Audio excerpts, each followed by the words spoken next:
21h01. Estamos começando mais uma live pelo perfil do Instagram do Instituto Bíblico Ebenezer. Aguardando os irmãos entrarem, sejam bem-vindos. Deus abençoe a todos.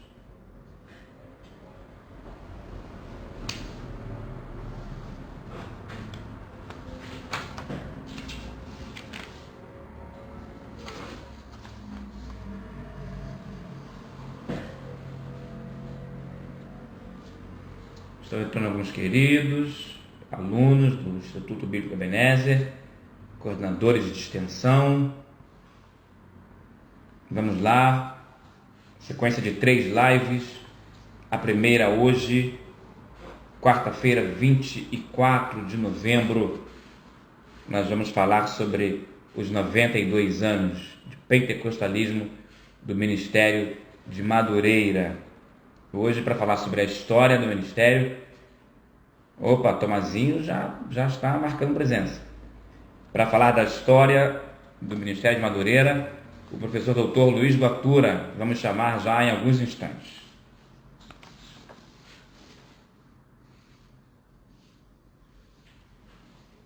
Sem áudio? Alguém sinalizou que está sem áudio, não entendi. Vamos ver, os irmãos estão nos ouvindo ou não? Foi só uma pessoa que falou que está sem áudio?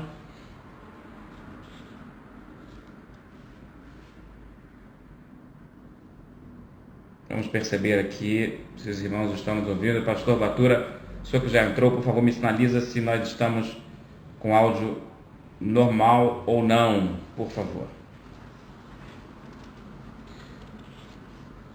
Tá perfeito o áudio, excelente, ok. Muito obrigado, Deus abençoe. Tá bom, amém, pastor Uriel, Deus abençoe. Voltou o áudio, tá bom, irmã Cristiane Mota. Pastor professor Israel Maia também está conosco nessa live, hein? Amanhã é o dia dele. Ouvindo perfeitamente, muito bem. Professor Alan Calixto, manda bem também, hein? Áudio ok, muito bem. Já está conosco a nossa coordenadora, doutora Ana Helena Dias. Está ali, a paz do Senhor, professora. Amém. Muito bem, vamos lá então começar. Vamos chamar o nosso professor. Deixa eu ver aqui uma coisa. Vamos anunciar, antes de chamar o professor Guatura, vamos anunciar então a sequência das 3 lives. 92 anos de pentecostalismo no Ministério de Madureira. Hoje, quarta-feira, o Dr. Luiz Guatura vai falar sobre a história do ministério. Amanhã, quinta-feira, o professor Israel Maia, Dr. Israel Maia vai falar sobre a teologia do ministério, abordando inclusive aspectos das canções, dos hinos da harpa e a teologia que esses hinos propõem. E na sexta-feira, 26 de novembro, depois de amanhã, pastor André Macalão, lá de Caldas Novas, Goiás, vai falar sobre a tradição da igreja, incluindo os usos e costumes. Pastor André Macalão, que é neto do fundador, é um excelente nome para também comentar sobre este assunto. Vamos lá então chamar o pastor Dr. Luiz Guatura. Algumas pessoas, inclusive, já começaram a seguir. Muito bem.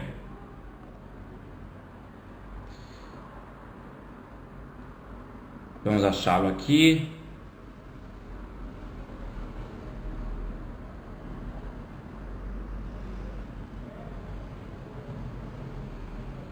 Estamos convidando o doutor Luiz Guatura. Aí está. A paz, mestre. Tudo bem? Paz do Senhor, pastor Giovanni. Tudo bem? Que satisfação tê-lo novamente dividindo tela com o senhor no perfil do Instagram do Instituto Bíblico Ebenezer. Que alegria poder estar com o senhor por aqui.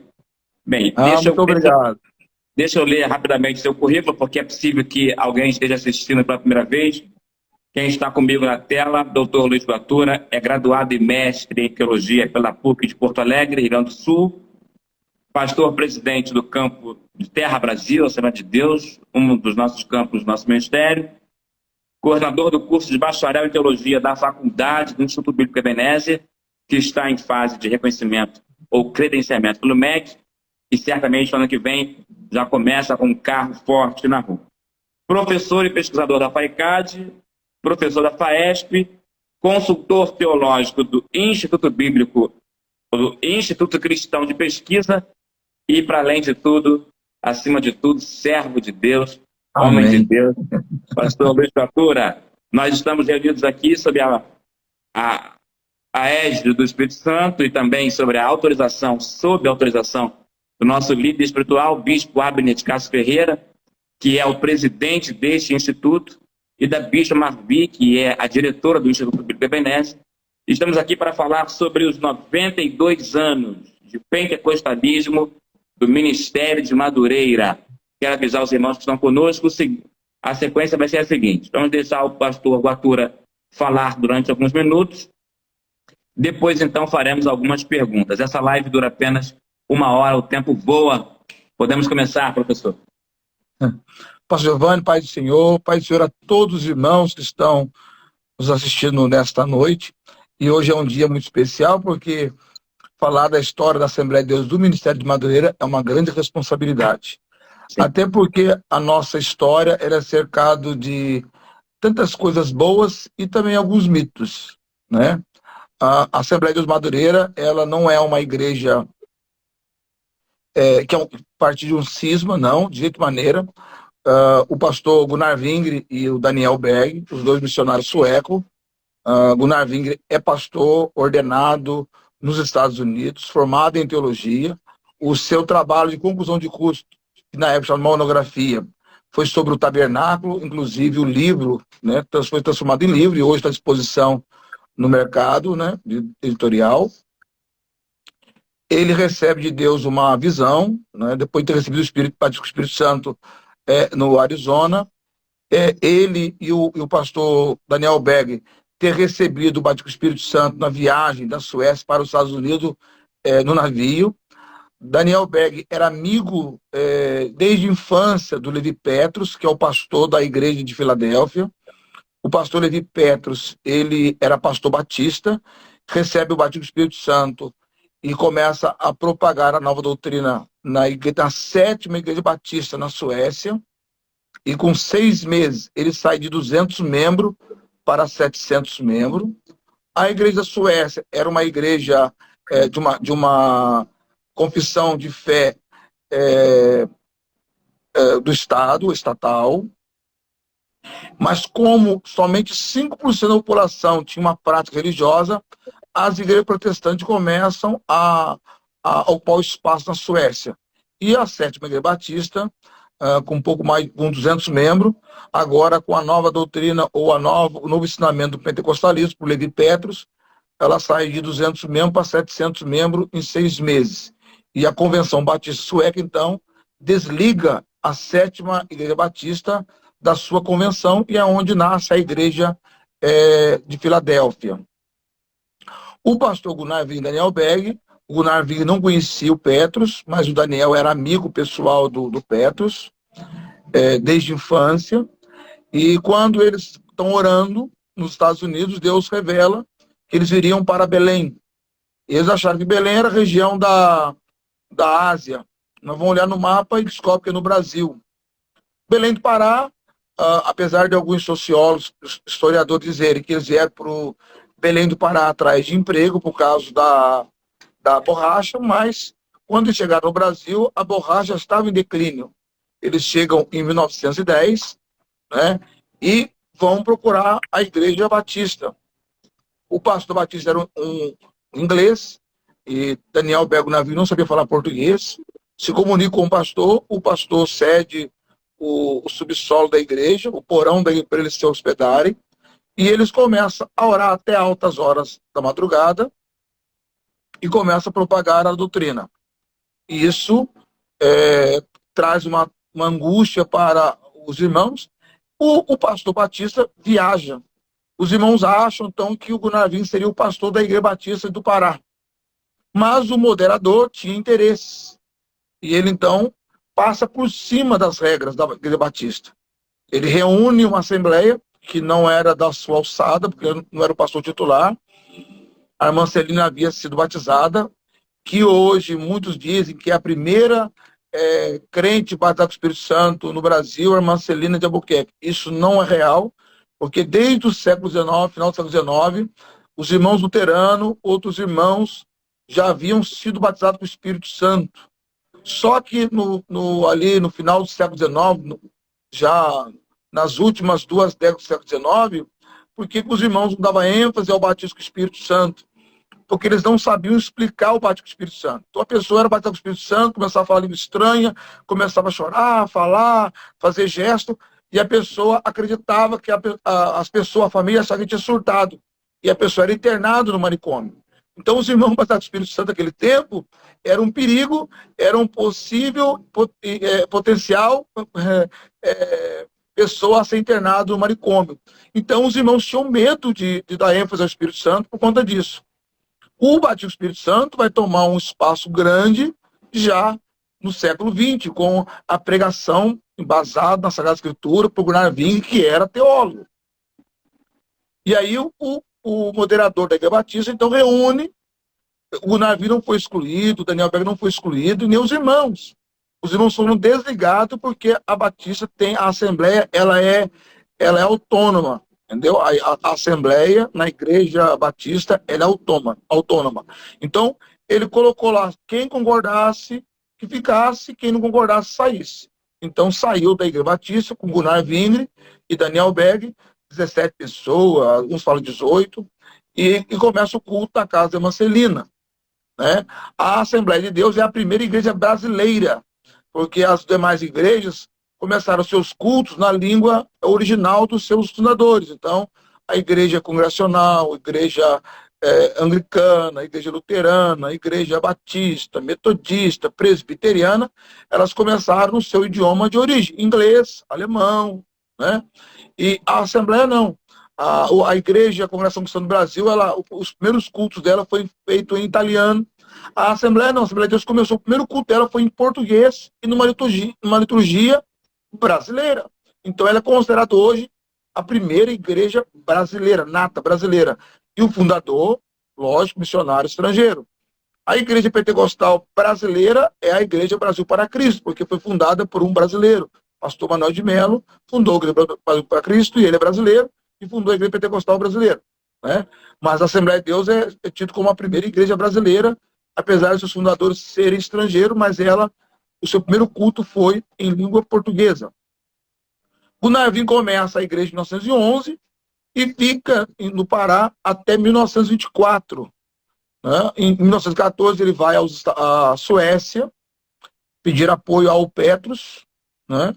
E o pastor Petrus então apoia, porque o Gunnar Ving e Daniel Berg não vieram pela mão da missão, da Secretaria de Missões, porque era muito forte, a Secretaria de Missões era muito forte naquele tempo. Os países tinham, as igrejas, tinham a sua Secretaria de Missões que enviava missionário para o exterior. E aí ele veio por conta própria, ele veio por uma revelação divina. E aí ele foi pedir apoio ao Petrus. E o Petrus, então, assumiu a igreja, a missão brasileira. E o primeiro missionário enviado assim oficialmente pela igreja de Filadélfia foi Samuel Nistrom. E Daniel Berg Navim era solteiro, casado já com mais de 40 anos. Então, a Frida veio em seguida. A Frida era uma mulher enfermeira, estudou enfermagem para trabalhar na guerra como enfermeira. E ela se encantou com a história do campo missionário brasileiro e veio para o Brasil. E casou-se em seguida com o Gunnar Vingre. A igreja Assembleia de Deus não era Assembleia de Deus até 1918. Ela foi fundada como Igreja da Fé Apostólica. E em 1914, nos Estados Unidos, os pentecostais se reuniram no primeiro concílio geral e aderiram ao nome de Assembleia de Deus e criaram os 16 pontos fundamentais da fé pentecostal. O texto diz assim: não temos um credo, mas temos 16 pontos fundamentais da fé cristã pentecostal. Então, uma delas, dentre elas, foi que nós cremos em um único Deus em 3 pessoas. Como o movimento havia os unicistas, que era o maior número, o percentual maior de pentecostais americanos, pertenciam à igreja unicista, esses irmãos saíram, Igreja Unida, entre outros, né? E os irmãos assembleanos, então, aderiram ao nome de Assembleia de Deus, que o Gunnar Ving, na sua ida aos Estados Unidos, ele traz para o Brasil essa ideia. E aí, em Assembleia, em 1918, adere o nome de Assembleia de Deus. Em 1924, o Gunnar Vingre, os pastores brasileiros pediram que já poderiam tocar sozinho a obra no Brasil, os do Norte e Nordeste. E o Gunnar, então, começou a orar, pedindo uma direção de Deus se ele voltava para a Suécia ou se ele iria para um outro país. E, nesse interregno, o pastor Paulo Macalão, que a história da Assembleia de Madureira se funde com a vida do pastor Paulo Macalão.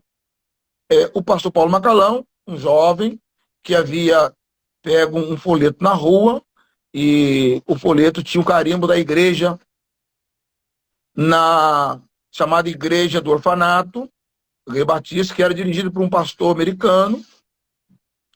O pastor Paulo sabia onde era, porque o pastor Paulo foi aluno do Colégio Batista quando ele veio do Rio Grande do Sul. Seu pai é general, e ele veio para o Rio de Janeiro como oficial comandante, oficial general, e o pastor Paulo foi estudar no Colégio Batista, então ele já era familiar ao Colégio Batista. A irmã Zélia diz no livro que o pastor Paulo Macalão, ainda menino, fazendo ali, sendo alfabetizado, ele viu os missionários americanos também estudando o idioma para poder propagar o evangelho no Rio de Janeiro. E aí o pastor Paulo, então, já sabia o endereço, sabia onde o local, foi para o culto da igreja do orfanato. E lá na igreja do orfanato, a irmã Zélia, ou melhor, o irmão, eu sempre esqueço o nome do sogro do pastor Paulo, então eu vou minha colinha aqui. O irmão Eduardo Brito, a sua esposa, os seus filhos congregavam, e outros irmãos. E depois do culto batista, eles iam para a casa do irmão Eduardo, que é a casa da Zélia, do pai da Zélia, que era funcionário público, e oravam até às 11 horas da noite, porque eram pentecostais. E o pastor Paulo aceita Jesus nesse culto, e eles convidam o pastor Paulo para ir para a casa do irmão, do pai da Zélia. E ele vai. E durante o período de oração, a igreja cresceu, o irmão que era responsável por essa oração não quis assumir o pastorado. E aí o pastor Paulo, que era um homem culto, e também o grupo de pessoas não eram pessoas simples, eram servidores públicos federal, né? Porque o Rio de Janeiro era a capital federal. Eles escrevem, o pastor Paulo então escreve a famosa carta ao Gunnar Vingre. E o irmão Gunnar Vingre recebe a carta, o número de irmãos aqui no Rio de Janeiro que haviam aceitado a fé pentecostal. O Gunnar Vingre começa a orar então pedindo a direção de Deus. Apesar do historiador pastor Israel Araújo dizer que ele falou que não achou lugar nenhum isto, mas nesse livro aqui, editado em 1985, 82, desculpa, vou mostrar aqui, está velhinho, mas vocês não reparam não. Esse livro aqui, né, Paulo Livre Macalão, Traço da Vida de Paulo Livre Macalão, é um livro antigo, escrito por Zélia Brito Macalão, né, após a morte do pastor Paulo, ela escreve esse livro. Ela diz nesse livro que a irmã Frida Vingre ela contou isso lá no primeiro congresso da CIBEM em Brasília, que a irmã Frida Vingre estava trabalhando, costurando roupa, coisa parecida, e o pastor Gunnar Vingre sai do quarto, estava orando, pedindo a direção de Deus, se voltava para a Suécia, se vinha para o Rio de Janeiro. E quando ele sai do quarto, a irmã Frida começa a traduzir. Aqui no livro ela fala que a irmã Frida compõe o hino. Mas na realidade o hino já existe. Então ela certamente estava traduzindo para o português. O hino da África Cristã, que você não me pergunte o número, que eu não sei de cabeça, mas vou aqui citar uma parte do hino, que é: se Cristo comigo vai, eu irei e não temerei. Ele está cantando, ela começa a traduzir o hino, e quando ele sai do quarto, ela está cantando justamente essa parte. Louvado seja o nome do Senhor. Cristo comigo vai. Não, Samuel Vieira já falou, 515, obrigado. Já, Samuel já respondeu. 515 dá. 515 da árvore. A irmã Frida está traduzindo esse hino. Nesse livro, a irmã Zélia disse que ela está compondo, mas na realidade o hino já existe, então está traduzindo o hino. E aí o pastor Gunnar Vig não tem dúvida, e ele vem para o Rio de Janeiro, e o Daniel Berg vem para São Paulo, precisamente em Santos. O Gunnar chega no Rio de Janeiro e é recebido pelo pai da irmã Zélia, que hospedam eles, o irmão Eduardo hospedam a família, que eram de 6 filhos, 8 pessoas. Então a casa da irmã Zélia certamente não era pequena. Hospedam por um tempo. E o Gunnar Vingre vê que o culto pentecostal era um culto, como o nosso bispo costuma dizer, de canela, né? Os canela. E o Gunnar, como era um bom crente batista, agora pentecostal, ele ensina aquele grupo de irmãos por um mês ou um pouco mais, falando sobre os 16 pontos da fé pentecostal. E quando ele conclui o ensino, ele faz uma assembleia e pergunta se os irmãos concordam com tudo que ele ensinou. E os irmãos, então, votam dizendo que concordam. E aí o pastor Gunnar Ving estabelece no Rio de Janeiro. Aí aluga uma casa e sai procurar para alugar um salão. O pastor Paulo Macalão, isto é eu que estou dizendo. Eu estou pesquisando, estou fazendo... Eu ainda não sou doutor, apesar de chamar doutor, mas eu estou doutorando, né? Estou já na reta final do meu doutorado, e eu estou pesquisando sobre o pentecostalismo, por isso, dessas informações, às vezes, que vai contrário a...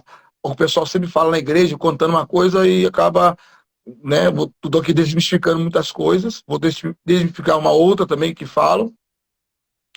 O pastor Paulo era um jovem, ele perdeu a sua mãe com 5 anos de idade, ele é de Livramento, Santana do Livramento, do Rio Grande do Sul. O seu pai e a sua mãe se casaram na cidade de Pelotas, ele era general. A família do pastor Paulo é uma família de generais e de políticos. Ele teve até um primo que foi ministro da Agricultura e não morreu, não tem muito tempo não, morreu agora, nos anos 80. Foi ministro da Agricultura do João Batista Figueiredo, general João Batista Figueiredo, foi ministro da Agricultura, primo do pastor Paulo Leivas Macalão.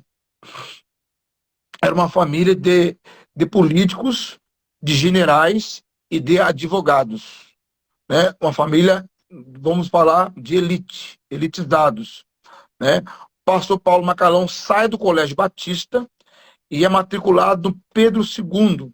Por que ele é matriculado no Pedro II? Porque Paulo Macalão era filho de general e, por ser filho de general, ele seria também militar, oficial militar, porque isso era uma cultura do Brasil até 1930, quando Getúlio Vargas assume o poder, o Getúlio Vargas implanta o concurso público. Então agora as pessoas vão se ascender no poder público por mérito. Mas até 1930 seguiu uma cultura imperial, que era a herança. Então, se o pai era servidor, os filhos também eram servidores, né? Era automático. Se o pai era militar, os filhos o assumiam a posição do pai nas Forças Armadas. Mas em 1930, o Getúlio Vargas ele vai instituir, no governo dele, lógico, o governo dele, que foi 15 anos, ele vai instituir essa regra de concurso público. Então, o pastor Paulo, como filho de general, ele foi preparado para ser oficial militar. E aí, o Dom Pedro II, o imperador, construiu o Colégio Pedro II para preparar os filhos dos oficiais militares e também dos nobres. Então, no Pedro II, estudavam os filhos dos nobres e os filhos de militares. Com a República, essa cultura ainda manteve por um bom tempo, né? Por muitos anos, por muitas décadas. Paulo Macalão, então, saiu do Colégio Batista e foi para o Pedro II. No Pedro II, ele aprendeu francês, ele aprendeu inglês, ele teve contato com latim, com música, porque, afinal de contas, ele seria um oficial de alta patente do Exército. Pastor Paulo Macalão dominava bem o inglês e falava fluentemente o francês. Em 1940, ele falou para 1.000 alunos nos Estados Unidos, levado pelo Zimmermann, que era o presidente do Concílio Geral da Assembleia de Deus nos Estados Unidos. O pastor Paulo vai visitar os Estados Unidos em 45 mais ou menos, se não falei mal, 43, coisa assim, plena Segunda Guerra Mundial. Ele vai lá e é levado para a universidade, onde ele fala para 1.000 alunos. E na França, quando visitou a França, ele se sentiu melhor se comunicar em francês, porque ele dominava mais o francês.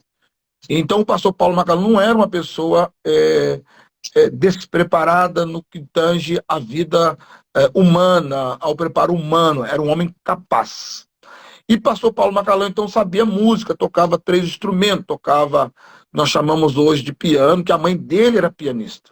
A mãe de Paulo Macalão fazia concertos, o pai era o comandante do exército, então, quando era transferido, ela fazia concertos, e nesses concertos levantava fundos para ajudar o Natal dos pobres na região onde o marido estava trabalhando, estava comandando. Paulo Macalão foi criado nesse ambiente de música, né? Que a mãe tocava piano. E isso lá, ele perdeu a mãe em 1900, com 5 anos de idade, em 1908. Ele nasceu em 1903 e ela morreu em 1908. E a mãe pediu ao general para não casar de novo. Pediu para o general, segundo a irmã Zélia, que ele não desse outra mãe para as crianças. E Paulo tinha duas irmãs, eram 3 filhos. E aí o general atende, não casa novamente.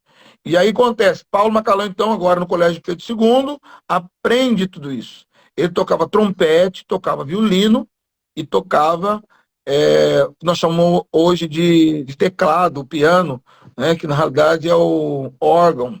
Ele tocava órgão, né? É um instrumento muito antigo. O órgão de tubo é um dos primeiros instrumentos a existir. Então, Paulo Macalão era um homem preparado.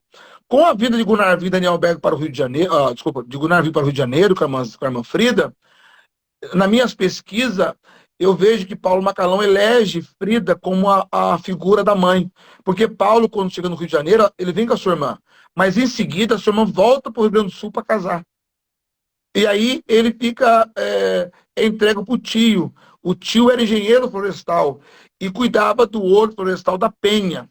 Porque quando o imperador Dom Pedro II criou a Floresta da Tijuca, você sabe que a Floresta da Tijuca é uma floresta, é um reflorestamento promovido pelo imperador Dom Pedro II, que já se preocupava com o meio ambiente. Né? O Dom Pedro II ele criou os hortos. Hortos é um lugar onde se produz as árvores, uma vegetação original daquele ambiente. Então ele criou na Penha, e em Campo Grande. E o irmão do general era o diretor desse horto florestal, da Penha. E ele então foi entregue para o tio, né, irmão do general, para morar com o tio. E o pastor Paulo ficou assim andando, né, de um lugar para o outro, sem a figura da mãe. Mas quando ele estava já com 20 anos, né, que aí ele vai encontrar com a Manfrida, ele elege a Manfrida como sua mãe, porque a Manfrida tocava também órgão. Né? Manfrida era musicista, compôs hinos. E ele, então, nas minhas leituras, eu cheguei a essa conclusão de que ele elege, porque a Frida apoia o lado musical dele, de músico. No entanto, a primeira bandinha é ela, ele e um outro irmão, que tocava um instrumento. Então, ele tocava violino, o irmão tocava bombardino, lembrei agora, bombardino, e ela tocava o órgão. E eles, então, criaram a bandinha, a primeira bandinha da igreja com 3 instrumentos. Não havia ninguém. O Paulo Macalão, então, ajudava o pastor Gunnar Vingre a limpar a igreja. E tornou-se o secretário do pastor Paulo, do pastor Gunnar Vingre. O Gunnar Vingre, então, com o crescimento da igreja, por ter uma cultura batista, ele desloca 3 irmãos, um para a Baixada Fluminense, aonde ele ora por uma senhora que está muito doente, e Jesus cura, e ela cria um ponto de pregação na casa dela, em Belfort Roxo, que a igreja vai completar 100 anos por esses dias, né? está beirando 100 anos, a igreja de Belford Roxo. O Mongunar manda, então, 2 irmãos para cuidar do ponto de pregação. Manda um outro obreiro para depois da Bahia, né? Niterói, em São Gonçalo, precisamente, porque que era a capital do estado da Guanabara. E o irmão Paulo Macalão, ele envia para a Zona Oeste. O irmão Paulo, que é um mito que as pessoas falam, porque o pastor Gunarvim vai escrever no diário dele, diário de um pioneiro, ele escreve que o pastor Paulo é um obreiro independente. E essa palavra independente, ela foi acharcada por muitas pessoas, dizendo que, porque hoje nós chamamos esse obreiro independente, é aquele obreiro que não gosta de obedecer a ordem, que não é submisso às ordens. Mas só que com o pastor Paulo, não foi com essa intenção. Por que não foi? Porque Paulo era independente, porque Paulo sabia ler, sabia escrever, sabia tocar instrumento, sabia cantar, compunha. Então ele era um homem independente, ele não precisava de ninguém. Ele sozinho fazia o culto, ele dirigia, ele pregava, ele ensinava, ele fazia tudo. Ele não precisava de ninguém. Enquanto os 2 obreiros da Baixada, o obreiro da, do estado da Guanabara, eram pessoas simples, não tinha leitura, eram deficientes, né? Tinha suas dificuldades. E o Mão Paulo não. Então o Mão Paulo parava na estação, tirava violino, que era o Brasil ainda tinha influência muito grande da França, clássico, tocava violino, todo mundo queria ouvir o violino, porque o violino é um instrumento clássico. E aí o pastor Paulo começava a pregar o evangelho. Pregava simples, ele era manso. E isso o Mão Paulo abriu o ponto de pregação praticamente em toda a Zona Oeste. Né? E aí, em 1926, ele funda a Assembleia de Deus de Bangu. Em 1929, ele funda a Assembleia de Deus de Madureira, que começa na rua Borborema. Tem uma história antes ainda de um endereço, mas foi pouquíssimo tempo nesse endereço. E depois ele vai para a rua Borborema 77, e depois ele vem para Edgar Romero, depois ele vem para João Vicente 7, e aí a igreja começa a crescer, e a irmã Zélia e ele começam a procurar um terreno maior para construir uma igreja, que é a nossa catedral hoje, e aí encontra o terreno de 2.000 metros quadrados, que é onde está a catedral de Madureira, a nossa igreja mãe. E aí ele inicia as obras em 48 e termina em 53, com a fita sendo desatada pelo chefe de gabinete do presidente Café Filho. O presidente Café Filho, ele substitui o Getúlio Vargas na presidência por conta do Getúlio ter se suicidado, o suicídio de Getúlio. E ele não vem inaugurar porque o Café Filho também fica doente e em seguida vai morrer. Então ele manda o seu chefe de gabinete para poder inaugurar a Catedral de Madureira. A nossa igreja de Madureira sempre teve uma ligação, uma igreja politizada, porque o Mão Paulo era um homem politizado, família de políticos e de militares. E aí, por conta dessas questões, o pastor Paulo funda a Assembleia de Deus. A Assembleia de Madureira, ela tem uma segunda característica, ela é fundada em 29, e em 26 ele constrói a igreja de Bangu, que fica na Ribeiro de Andrade. Ele casa em 33, em 34 ele inaugura a igreja em 33, 1º de janeiro, e casa nessa própria igreja, onde o pastor Samuel Nisso vem fazer o casamento. E ele mora na casa pastoral. Não tinha cozinha casa pastoral. Então, por 2 anos, segundo a irmã Zélia nesse livro, ela diz que come de marmita. Então, compra na pensão, e os irmãos levavam a marmita pronta para o casal. Durante 2 anos, eles não cozinham em casa. Os móveis da casa é uma herança da casa do pai, que, né, quando na sua morte, os móveis, que eram móveis, né, de luxo, foram adquiridos, foram herdados pelo pastor Paulo, e ele passou a lua de mel em Teresópolis, que é bancado como presente de casamento por Samuel Nistro. Madureira começa a ser inaugurada a catedral, que já tem, que nós, né, são 2 datas importantes, 15 de novembro de 1929 e 1º de maio de 53. Nós comemoramos muito a 1º de maio de 53. Quase não comemoramos o novembro de 29, porque é a data da fundação da Assembleia de Deus de Madureira. Nós comemoramos muito a inauguração do majestoso templo, que para a época era algo assim, faraônico. Veio oferta do Brasil inteiro, inclusive criaram até um hino.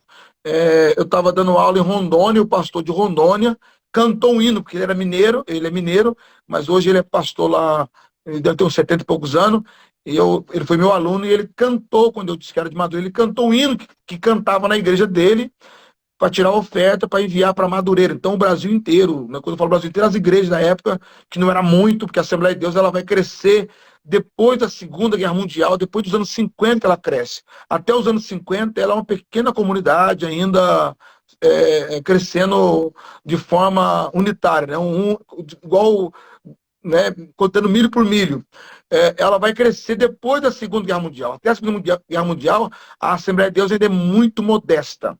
Porém, o pastor Paulo Macalão tinha uma influência muito grande no mundo político por conta da sua família. Então, ele frequentava a roda política, a roda militares. Ele era recebido nos eventos na Vila Militar, ele era recebido com honra. Quando ele chegava num evento militar, ele era convidado para subir a tribuna como uma autoridade. Quando ele ia a Brasília, era dado nota no Correio Brasiliense que o pastor Paulo Livio Macalão, reverendo Paulo Livio Macalão, estava na capital federal. Então, Madureira, ela tem algumas características. Dentre essa, a questão de uma cultura militar e politizada, porque o pastor Paulo Macalão era isto. A quarta coisa de Madureira é a questão de que é a primeira igreja carioca. A igreja de São Cristóvão não é uma igreja carioca. A igreja de São Cristóvão é uma igreja dos irmãos nordestinos, que fica em São Cristóvão, que era o ponto de chegada dos irmãos que vinham do Nordeste, no Pau de Arara. Então, os irmãos vinham do Nordeste e já ficavam ali, moravam por ali mesmo, onde era evangelizado. Então, a igreja de São Cristóvão é uma igreja, Assembleia de Deus de nordestinos. E, no entanto, a Assembleia de Deus de São Cristóvão, na sua grande maioria, ela foi pastoreada por nordestinos. Mas Madureira não, Madureira é a primeira igreja de cariocas. O Bangu e depois Madureira. No entanto, a Zona Oeste ela é toda dominada por Madureira. Né? E ela não é uma separação, porque o Gunarvin tinha visão oriundo batista. Então, formava a igreja, emancipava e já andava com suas próprias pernas. Então, essa era a cultura de Gunnar Vingre. E ele fez isso com os irmãos. A igreja de Belfort Roxo, a igreja do Fonseca e o pastor Paulo. As pessoas costumam dizer que Madureira é uma... Não, não é. Madureira foi formado junto com as demais, com essa diferença. Porque o pastor Paulo era um homem culto, era um homem independente por causa da sua formação. Ele era um homem com formação. Então, ele consegue trabalhar na igreja essas questões políticas, questões sociais, a liturgia. Madureira tem uma liturgia própria dela. Tá? É diferente das demais. Então, isso aí já o pastor André deve falar na sexta-feira sobre essas questões. Então, a fundação da Assembleia de Madureira acontece em 26, em Bangu, pelo pastor Paulo Macalão, Paulo Leves Macalão, e 15 de novembro de 1929 é fundado a catedral, a Igreja Mãe, aonde ele vai registrar e vai também criar o Ministério de Madureira. Meu Deus do céu, pastor, já podemos fazer as perguntas já? Pode, porque o horário já estourou já. Eu queria falar mais, mas não dá mais. Não, 21h40. Bem, eu quero primeiro fazer uso de uma fala da nossa coordenadora, doutora Nelena. O seu HD é uma coisa assim impressionante, a HD do pastor Batura. Eu vou acreditar nisso. Informação.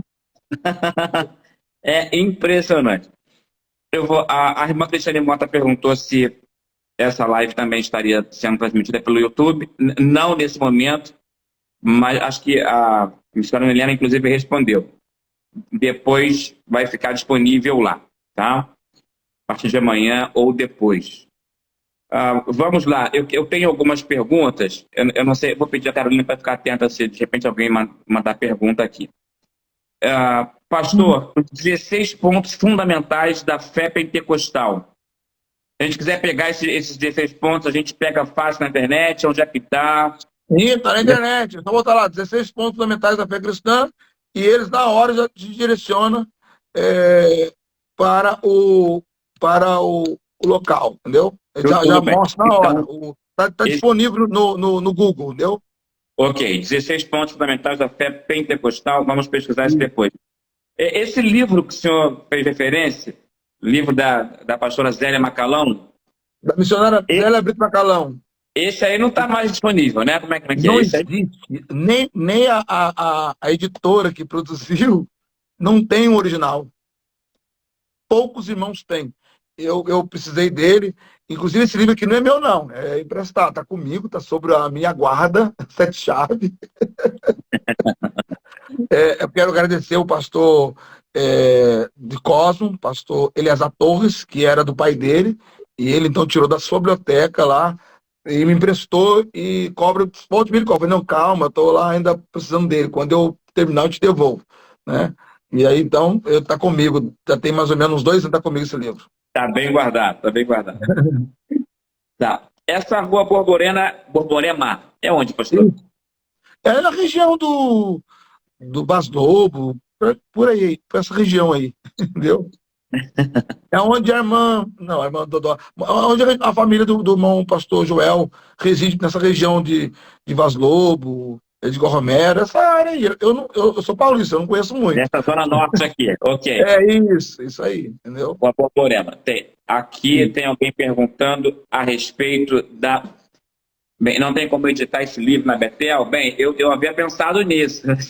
Então, Esse parece livro aí que o nosso bispo Abner, que é o gerente de publicação da editora, ele foi provocado por um outro irmão para republicar 2 livros, porque esse é um deles, e o outro foi feito o pastor Paulo Macalão vivo. O outro, os irmãos perderam uma grande oportunidade, né? De ter feito um livro mais volumoso, com ideias, né? Esse livro da Irmã Zélia, ele é bem completo. O outro não é tanto, entendeu? O outro as informações são muito, muito rasas, entendeu? Entendi. Bem, a missionária Adriana está respondendo a Rua João Vicente 7, o quê? Essa aqui é a Borborema, missionária? Ou não? Não. Não, não é. É o quarto endereço. Entendi. O primeiro é uma outra rua que eu não lembro agora, por um pouquinho tempo, com 2 meses, coisa parecida. Aí mudou para Borborema 77, que foi mais tempo. Depois para Edgar Romero, terceiro. E depois aí comprou a propriedade de 107. Entendi. A João Entendeu? Vicente Aí 7 107, aí começou a crescer. Aí o pastor Paulo Yamanzelli orando e procurando no jornal, nos classificados, no terreno. Aí surgiu o terreno que está hoje na Carolina Machado 174, que ali era uma horta só, horta de hortaliças, né? Na região, entendeu? Tudo bem. Alguém perguntou, pastor, onde é que se encontra informações sobre a vida de Paulo Leires Macalão? A bibliografia. Onde é que a gente pode ir para... Então, os 2 livros que foi editado pela editora, e já todos os 2 estão fora de... Estão circulação? fora. Não tem... Não, foi em 82, quer dizer, tem 40 anos esse livro. O outro, quem escreveu foi o Magno, pastor Magno, Magno Costa, acho que é isso mesmo. Jefferson Magno da Costa? Isso, Jefferson Magno da Costa. Ele e o pastor Abraão de Almeida escreveu o outro livro, né? Paulo Macalão, uma chamada confirmada por Deus, coisa parecida. Eu tenho um livro também. O pastor Real Maia tem esse livro também. O pastor Maia é velho, tem esse livro também. Entendeu? Bem, a outra face da história. Nosso irmão Uriel está dizendo que tem esse livro da editora Betel. Nós temos 2 livros editados pela Betel e o outro a Igreja de Bangu. O irmão escreve também a história de Bangu, história de Bangu. E aí, o livro da história de Bangu tem muita coisa aqui que eles tiraram daqui, né? Eles vão precisar aqui nesse livro, né? O pastor Davi Cabral escreve a outra face da história. Mas o irmão Davi, ele vai muito focar a questão da convenção, entendeu? Ele começa ali falando, mas assim, mais profundo, sobre a família do Paulo Macalão, que era uma família de militares. Só esse livro aqui que tem, ninguém mais tem, entendeu? Aqui a irmã Zélia vai dizer, os familiares, todos eles eram advogados, eram advogados, militares, generais. Ele teve mais ou menos uns 4 tio, primos generais, além do pai dele, entendeu? O deputado federal, deputado estadual, ministro da Agricultura, está entendendo? Ele Entendi. tem, são 3 irmãos, a sua irmã, o irmão Fernando e Paulo Macalão, o, que era o caçula. Maria, Fernando e Paulo Macalão, Entendi. entendeu?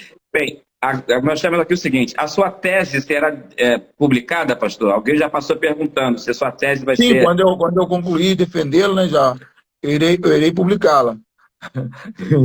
Ok. Então, Irmã eu vou Mariana publicar. está Ah, pedindo a versão infantil da história do Ministério de Madureira. E aí, é possível?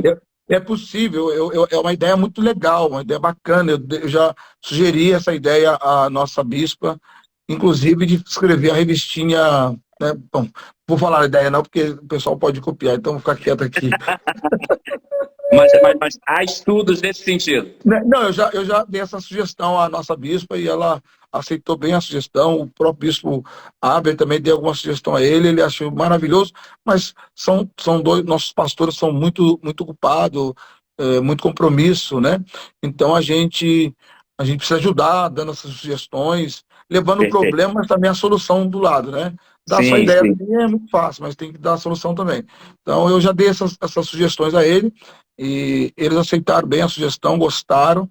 E, então, enfim, vai certamente, quando a faculdade tiver já iniciada, muita coisa boa vai acontecer. Muita coisa Próprio boa. irmão. Eu quero lembrar para quem está nos assistindo que o coordenador da faculdade é o professor Luiz Batura. Esse HD ilimitado aí é que vai coordenar o curso. Então, Vou certamente acre- vai ser um excelente curso. Eu vou acreditar no que vocês falam, vou acreditar. Amém, amém. Irmã Mariana está dizendo que se precisar de ilustração, que certamente vai precisar para o livro infantil, ela se voluntaria, que coisa boa. Olha que Pastor, maravilha. e o, Temos e dois o seu agora. Temos o Jonatas Maia também, que é um grande designer, e agora tem essa Jonatas irmã. Maia, quem é o filho do pastor Israel Maia? Isso, já é o convocado, já convoquei ele já para esse trabalho. E agora essa irmã que se apresentou voluntariamente, que é maravilhoso também. São 2 voluntários, pastor Jonatas Maia e essa irmã. Qual é o nome dela? Que eu não posso esquecer. Mariana, irmã Mariana. Uma Mariana, não posso esquecer do nome dela. São 2 voluntários para o crescimento do reino de Deus nessas questões. Entendeu? Maravilha. Irmã Mariana e Renato Nunes. Ok, a gente tem que. Irmã Mariana, depois mande, por favor, uma mensagem para um dos números do nosso instituto para a gente poder guardar o seu contato. Pastor Batura, o pastor Davi Cabral tem um livro também que fala sobre a história de Madureira, não? Alguém Então, tem... a outra fase da história, como eu falei. Ah, Ele, esse é o livro da É, autoria dele. ele foca bastante nas nossas convenções, da nossa igreja. Então, ele traz assim, como o assunto é muito extenso, então o Davi trabalha com muita propriedade, um pouquinho de cada coisa. Que também é um excelente livro publicado pela nossa editora. Se os irmãos quiserem adquirir, vai saber muita coisa também do livro, entendeu? É, do livro da história de Madureira, né? O Mundo da Vida traz bastante coisa com muita propriedade, tá bom? Ok, irmão Ronaldo está perguntando, e o livro do senhor? Sai quando? Não, deixa eu contar um segredo aqui para você, agora eu vou tornar público, né? Só 3 pessoas sabem disso, mas eu vou tornar público. Eu tenho medo de escrever, por isso que eu não publico livro ainda. Quando eu completar 70 anos, aí eu vou escrever, que aí todo mundo já morreu, já que são meus contemporâneos, já morreram. Aí a molecada não pode falar nada do meu livro. Você fala, quantos tem? Você é criança aí, fica quieto, sabe nada. Mas agora tem muito contemporâneo que vai me corrigir e eu vou ser obrigado a ficar quieto. E aí eu não posso responder os mais velhos. Eu acredito que o livro do senhor está mais perto do que você imagina. Vamos ver. Muito bem. Existe a possibilidade de incluir como matéria opcional, como uma disciplina opcional na grade do curso, ou básico, ou médio, ou quem sabe do bacharel, Sim, essa história de Madureira, uma disciplina, a é, história de Madureira. então, na faculdade nós temos a história do movimento pentecostal, história e teologia do movimento pentecostal. E, lógico, dentro dessa grade, do conteúdo da disciplina, vai entrar a história de Madureira. Eu tenho sugerido também isto para que no curso básico tenha especificamente a disciplina História das Assembleias de Deus do Ministério de Madureira, né? História, teologia e tradição. Porque tem muita. A nossa igreja é uma igreja sui generis. Né? Eu não vou entrar aqui em muito detalhe, porque o pastor André vai falar isso para vocês na sexta-feira, que o convite todos estão aqui me prestigiando, que também esteja sexta-feira, que a de sexta-feira vai ser maravilhosa, porque são coisas que nós fazemos e não damos conta que isso pertence a um patrimônio de Madureira. Né? Mas nossa igreja é uma igreja única, com uma liturgia própria, entendendo? De uma tradição única também. Tá? Não tem outra, é só Madureira. Tudo plantado por Paulo de Macalão e, e continuado pelo bispo primaz, bispo Manuel Ferreira, que nós conhecemos bem a sua linha de trabalho, que ele não tira, inclusive o discurso dos nossos bispos é esse, não remove, não remove princípios, não remove os marcos. Obrigado pela correção. É isso que você está lembrando, a cabeça, o HD falhou, viu? Não remove marcos. Ele sempre falou isso na convenção e isso é prática, entendeu? Isso é prática. As nossas igrejas mantêm. E quando uma igreja começa a remover essas marcas, nós mesmos reclamamos, os próprios membros reclamam. Não aceitam, porque isso é marca das Assembleias de Deus, do Ministério de Madureira, em qualquer lugar. Quando a pessoa fala, eu sou da Madureira, ele não é da Madureira. Quem é de Madureira fala assim, eu sou de Madureira. Isso. Agora, quem veio para Madureira, fala assim, não, eu sou membro da Madureira. Então, esse irmão não é filho nativo. Não nasceu. É filho adotado, entendeu? Você está lá eu estava dando aula no Acre, uma cidade chamada Cruzeiro do Sul. Fica lá na divisa com o Peru, coisa parecida. Um buraco desse Brasil grandioso. Aí encontrei com o irmão na rua, no hotel, na porta do hotel, conversando, tá, mas... Aí ele, senhor de onde? Eu sou do Rio. Ah, que bacana, você membro aonde? Sou membro da Assembleia de Deus de Madureira. Ah, eu sou de Madureira também. Eu sou de Madureira também, lá no Acre. Você é membro de qual igreja? Sou membro da Assembleia de Madureira. Madureira aqui não, cara, no Machado 74. Mas o Brasil inteiro. Falei, eu sou membro de Madureira. Ninguém é membro da Assembleia de Deus de Terra Brasil. Nós somos membros da Assembleia de Deus de Madureira. Todo mundo, Brasil inteiro. Milhões de membros. Assembleia de Deus de Madureira. De Madureira. Pastor, isso não pode perder. Sim. Faltam 5 minutos para acabar a live. Temos uma pergunta que é o seguinte. Como é que foi o encontro, o ponto de comum entre o Paulo Leves Macalão e o bispo primaz, nosso bispo Manuel Ferreira? Olha, quando você lê a biografia do bispo Manuel Ferreira, você tem uma visão ali bastante sensível, mas a espontânea, aí eu vou fazer. Agora, o escrito espontâneo é da bispa Irene, entendeu? O bispo primaz escreve a sua biografia com muita destreza, bem acadêmica. Agora, você vai ter uma história espontânea na biografia da bispa. A história da minha história. É um livro lindo, você chora. Eu já li já li umas 3 vezes o livro e cada vez que eu leio eu choro. Entendeu? Principalmente no momento que ela conta da morte do Lucas. Ali a gente vê o amor do bispo pelo reino de Deus. Tá? E também a bispa, como a bispa Irene, uma batalhadora do reino de Deus, que assume o pastorado do bispo Manuel Ferreira. Ela não é um peso para ele, pelo contrário, ela ajuda. No entanto, os filhos todos são pastores formados, né? São líderes natos, né? Sem nenhuma bajulação aqui, são líderes natos, né? Nem precisa disso, porque eles são mesmo, mas isso, porque o bispo Manuel Ferreira, ele viaja muito. O pastor Paulo Macalão, ele vê no pastor Manuel Ferreira, né? No então pastor Manuel Ferreira, um potencial, E ele, então, usa o bispo Manuel Ferreira como aquela carta da manga, ou a carta coringa, né? Que cabe, entrou, ganha tudo. Então, quando você lê a história, você vê que o pastor Samuel, o bispo Samuel nasce numa cidade, o pastor Mag nasce em outra, o bispo Ab nasce em outra, a Mobasti. Então você vê que eles nascem em cada cidade. Por quê? Por causa das transferências. E é Sim. interessante quando você lê a história, a biografia, tanto do bispo quanto a história da minha história da Bispo Irene, me remeteu ao apóstolo Paulo, que elege a cidade de Éfeso, que é a nossa revista desse trimestre, escrita inclusive pelo bispo Abner, que ele elege Éfeso como um centro para poder preparar os missionários para propagar o evangelho em toda a Ásia. E o Mão Paulo elege Bauru como centro para poder propagar o evangelho em toda a região. Então foi pastor de Bauru, daquelas outras cidades menores. Se você conversar com a irmã Irene, que graças a Deus está conosco, ela vai contar para você as suas histórias, que não coube no livro, não dá para contar tudo. Então, de forma espontânea, ela vai contando alguns fatos, assim, você vê o trabalho que deu. E o rumo de Bauru é para Vila Alpina. Então, o pastor Paulo, como um homem de Deus, no entanto, ele consagra o pastor Manuel Ferreira, o bispo Manuel Ferreira, a pastor de membro a pastor direto. Igual o Mão Paulo foi consagrado. O Mão Paulo foi consagrado de membro a pastor direto.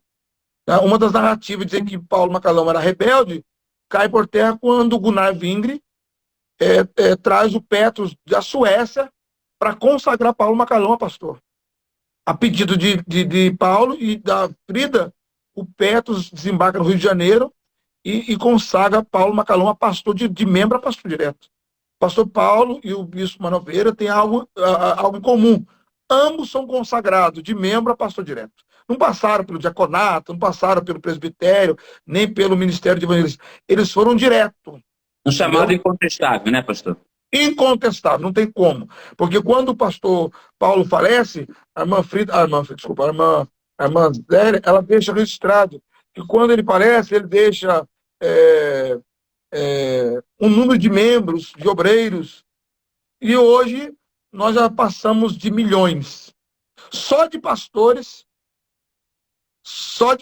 temos mais de 60 mil ministros consagrados. Então, você verifica que o pastor Paulo tem uma visão de Deus no bispo Manuel Ferreira, igual o Gunnar tem dele. A mesma visão. E aí, então, o bispo Manuel Ferreira torna-se uma carta na manga do pastor Paulo. Então, onde o problema está acontecendo, quem vai para lá? O Manuel Ferreira, o Ferreira que ele chamava. O Mando Ferreira. Era o Ferreira que ia. Então, a última foi a igreja da Baleia, né? A igreja de Brasília, que estava em pé de guerra. E quem vai para lá? O Ferreira, né? Falando aqui com muito carinho, né? E, inclusive, a ligação acontece perto de 1h da manhã, e o pastor Paulo pergunta: Ferreira, tá dormindo? Mão Paulo. Irmão Paulo, porque o pastor Paulo gostava de chamar de Mão Paulo, porque não era pastor. Ele passou a vida inteira membro da igreja, e só em 30 que ele é consagrado a pastor. Então, de 24 a 30 é Mão Paulo. Mão Paulo, a pessoa só costuma chamar de Mão Paulo. Entendeu? E ele também não tinha de chamar de pastor Paulo, era sempre Mão Paulo. Era um desejo dele chamar de Mão Paulo. E sim, Mão Paulo, pelo horário. Então, eu tinha problema em Brasília, e Deus falou: como eu mandar você lá. Fui na casa da Estacília e Deus confirmou: você vai? Posso esperar amanhecer o dia? Foi a resposta do servo de Deus, a obediência. Dá para esperar amanhecer o dia? Se o Mão Paulo dizer não, tem que sair agora, ele certamente sairia aquela hora e ia para o aeroporto pegar. A gente conclui que a obediência é um dos princípios para a expansão ministerial, né, pastor? Sim, não tem dúvida. E tem mais, é o pulo no escuro. A obediência é um pulo no escuro. Você obedece sem questionar. Porque se alguma coisa começar a sair fora do pulo, você pode falar: Senhor, eu vim para cá sob a ordem do bispo, sobre a ordem do pastor, sobre a ordem do ministro, do sacerdote. E aí o Senhor Deus tem compromisso. Uma palavra forte. Glória a Deus. Muito tem compromisso com isso. Entendeu? Deus tem compromisso com a obediência. Que maravilha. Então, a convergência do pastor Paulo e do bispo Manuel Ferreira foi justamente a mesma coisa que o Gunnar viu em Paulo. O pastor Paulo, pelas minhas pesquisas, o pastor Paulo vê isso em pastor Manuel Ferreira. Maravilha. Entendeu? Para você saber mais a respeito da história de Madureira, é só buscar um dos livros que foram citados nesta live. Pastor Batura, nós estamos chegando ao final. Aqui já foi sinalizado, falta um minuto. Eu quero louvar a Deus pela sua vida, meu professor, meu mestre, professor doutor Luiz Batura. Só uma última pergunta, alguém passou perguntando se tem alguma novidade em relação à faculdade, a FIB, Faculdade do Instituto Bíblico Ebenezer. Você tem alguma coisa para citar em 30 segundos? A FIB, nós já alimentamos toda a plataforma, estamos aguardando agora um parecer do MEC para visita. E assim que acontecer, todos nós iremos ter conhecimento disso. Quero agradecer a Deus pela vida dos nossos pastores, os bispos, Bispo Abner Ferreira, nosso presidente do Instituto Bíblico Ebenezer, e o nosso chanceler da faculdade, a nossa Bispa Marvi, diretora do IB e também diretora geral da faculdade, por essa oportunidade ímpar que tem me dado para poder falar da nossa história, falar da educação teológica na nossa igreja. A minha gratidão é eterna, que Deus abençoe. Ao seu carinho, pastor Giovanni, a doutora Ana Helena e a minha companheira fiel, a doutora Naíla, que certamente está assistindo. Deus abençoe a todos e a todos os irmãos que estão aí nos assistindo, nos prestigiando a nossa live. Deus abençoe em nome do Senhor Jesus. Muito obrigado. Maravilha. Eu também agradeço a Deus por todo esse time que você falou, nossos líderes espirituais. Para mim, estar apresentando essa live, dividindo a tela com o senhor, é um privilégio e uma honra enorme. Eu quero aqui transmitir um abraço à nossa extensão de Campina Grande. Deus abençoe nosso pessoal de Campina Grande, a todas as demais extensões que participaram, marcaram presença. Diga. Até o Japão está ligado. Pastor Toshiaki Ito está assistindo a gente lá no Japão. Lá são 10 horas da manhã do dia 25 de novembro. Ele está assistindo a gente, o pastor Toshiaki, manda um abraço a ele lá. Amém, um abraço aos nossos irmãos do Japão. Quero lembrar que amanhã, quinta-feira, às 21 horas, nós voltaremos nesse espaço aqui para tratar sobre a teologia. E aí, hoje foi citado apenas o hino 515 da harpa cristã, Se Cristo Comigo Vai. Amanhã, acredito que nós teremos outras citações e como esses hinos fortalecem a teologia que é abordada no nosso ministério. Pastor Israel Maia, tratando amanhã a partir das 21 horas. E na sexta-feira, terceira e última live da semana, comemorando os 92 anos de pentecostalismo do Ministério de Madureira, pastor André Macalão, neto do fundador, dia 26 de novembro, sexta-feira agora, às 21 horas. Pastor, seu pupilo Samuel Vieira disse que quem fala que é de Madureira é crente raiz. Mas quem fala que é da Madureira é Nutella. É Nutella. Muito bem, a gente fica por aqui.